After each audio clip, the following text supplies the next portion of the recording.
question sometimes comes up: why did the Buddha teach anatta, not self? And an answer you sometimes hear is that he awoke to the fact that there is no self. But in his descriptions of the awakening, he never says that. He always says he awoke to the Four Noble Truths.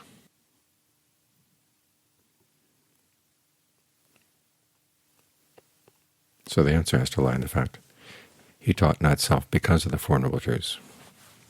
And the question is to figure out where not self fits in there.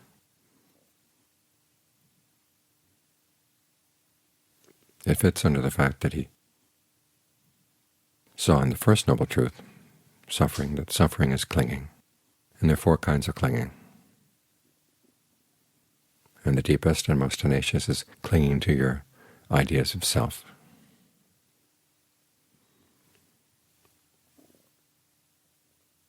If you can put an end to clinging, though,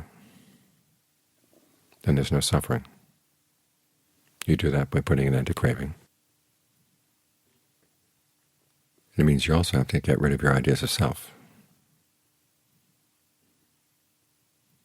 It says what not self is for, because if you can get past your ideas of self, then there's no more suffering. But you can't just drop your ideas of self, because your sense of self is part of your strategy for finding happiness, and it's going to be part of your strategy for following the path. And just as you engage in other forms of clinging on the path, you're going to cling to a sense of self for a while. But you've got to change your sense of self to make it a healthy one, just as you change your views to be healthy views, and your habits and practices to be healthy habits and practices, because those are three other forms of clinging. Two other forms of clinging that you have to convert to the path.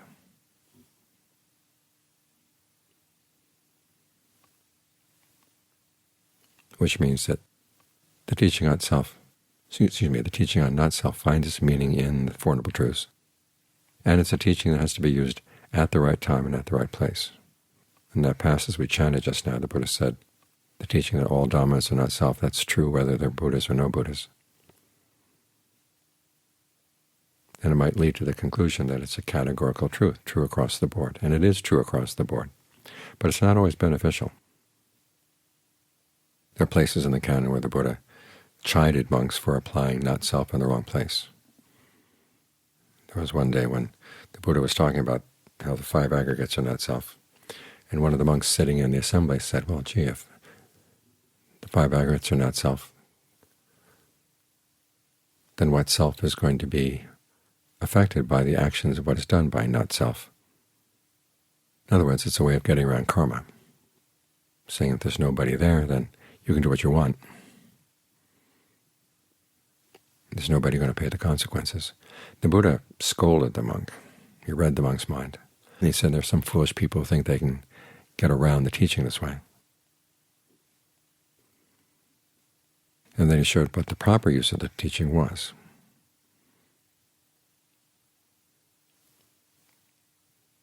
You see, there are things that you cling to, and you're suffering because you're clinging to them.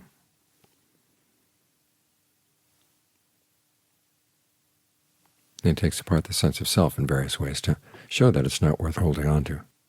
But this is an ultimate stage of the practice. You see things changing, the things you thought you were yourself. And the question is, if they're changing, if you watch them arise and watch them pass away, then they're not you. If they were you, then you wouldn't be there to watch them arise, and you wouldn't be there after they passed away. You start looking at the things that you identify with, and you realize that they come and they go like that. That's one reason. The other reason is that you see they're not really under your control. They're partially under your control. This is what gives you room for using the aggregates as the path. But there are a lot of things they're going to do that you just simply can't control. Another reason not to want to identify with them.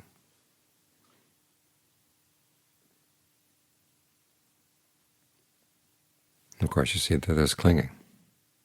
as you hold on to them. And you have to be willing to let go if you're going to find true happiness. Those are some of the reasons why he says the aggregates are not self.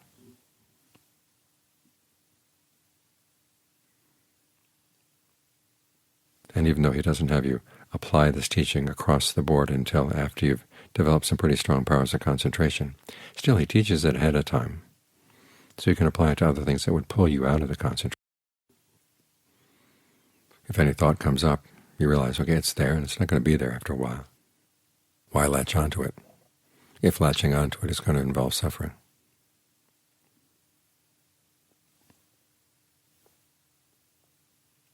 And you've probably realized that thoughts come up in the mind, and at first they seem interesting and entertaining. They have a lot of potential, and you should go into them. And then they turn on you.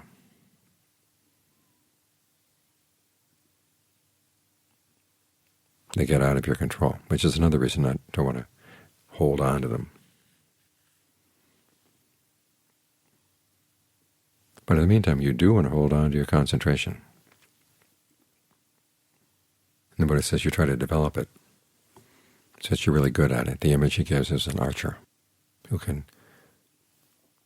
fire accurate shots in rapid succession and pierce great masses.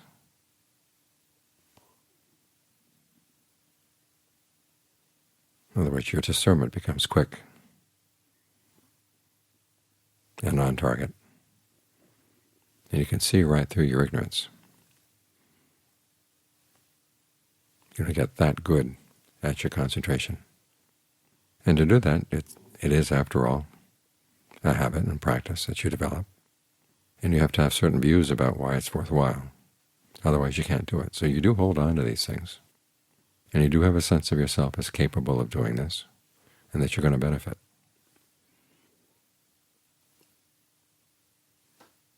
And you reflect on your practice.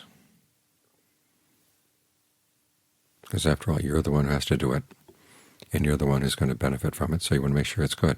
So you look at it. As the Buddha said, you have a sense of yourself in the sense of what talents you've developed, what skills you've developed, in terms of conviction, learning, persistence, relinquishment, discernment, and what he calls quick-wittedness.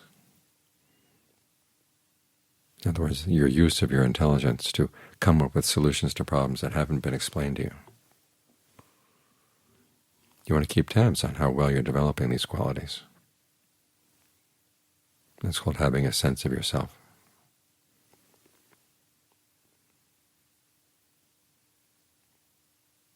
So all of these are things you're going to cling to for a while, just as you cling to the rest of the path.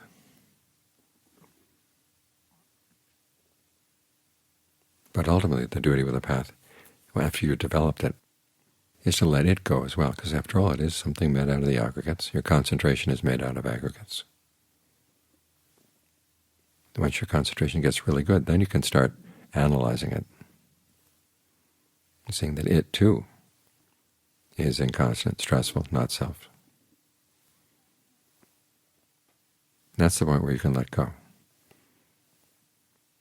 Buddha has a passage where he talks about the 5 faculties. He says you see their origination, their passing away, their allure, their drawbacks, and the escape from them. Now that's interesting, because usually he uses that 5-fold analysis with things that are unskillful, or attachments that are unskillful. But here he's focusing it on parts of the path. But after all, it is something originated, it's going to pass away someday.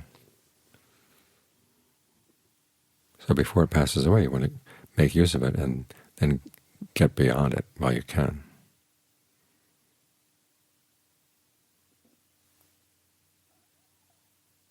That's when the teaching on not-self becomes something you apply everywhere, all around. So it has its time and has its place. And it has its purpose, too. It's not simply a fact that the Buddha ran across, oh, there is no self. I know of one Dharma teacher once made fun of the idea that the Buddha was sitting under the tree and he comes up, Eureka, I don't exist. that's not much of an awakening, because what would it lead to? There's no immediate duty that's clear about what you would do with a teaching that there is nobody there, because it turns into there's nobody of any worth there. There's nothing of any worth there. No actions are of any worth. The world is not of any worth. It can get very depressing and very limiting. Some people think not self means that you don't have any power, there's no agency. And the idea of no agency is something the Buddha criticized really, really strongly.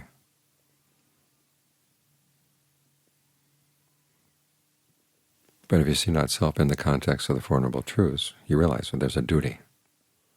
It's something to be comprehended. And you comprehend it by developing the aggregates so that you're really skillful at making really good aggregates, i.e. state of concentration and the rest of the factors of the path.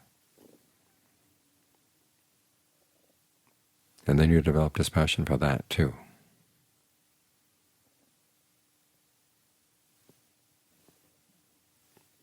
So in the context of the Four Noble Truths, there are clear duties. And it is for the sake of happiness. In the meantime, the Buddha affirms the fact that you can make a difference.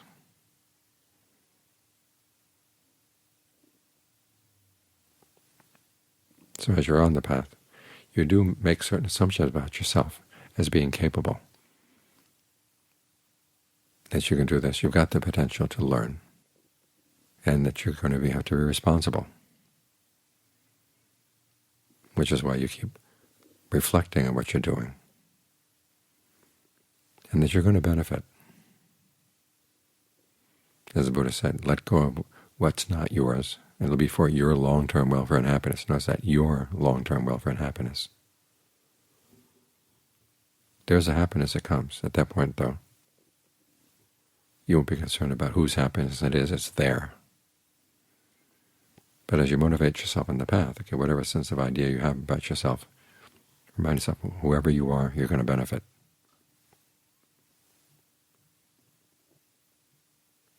So it's when we put the teaching on not self in the right context, then we get the most use out of it.